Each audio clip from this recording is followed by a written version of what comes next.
Vrede, geliefdes kinders van die Here, julle is wonderlike groet. Mooi naam van die Here Jesus, lieflike Sondag, opgestaan, opgewek. Die koning, hy is maar net die koning. Ja, hy sê hy sal hierdie tempel sal hy afbreek en in 3 dae sal hy hom opbou. Dit is die dood en is sy opstanding en hy is die lewe.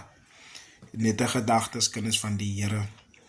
Mense sal altyd goed met jou is, wanneer jy goed met hulle is. Maar wanneer het met jou sleg gaan, dan kyk hulle links en regs en kyk verby jou.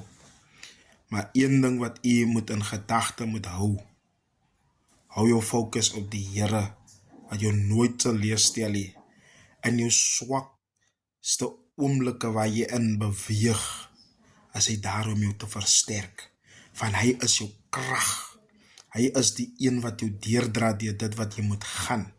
Terwyl mense vir jou afskryf en mense wegkyk van jou af terwyl jy in die put in is.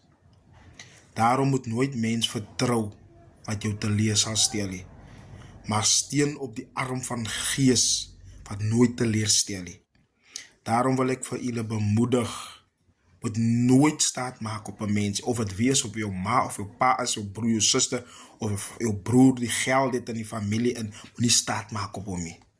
Sal jou diep teleurstel. So vanoggend, maak staat op jou staatmaker daarbo. Want hy is my staatmaker.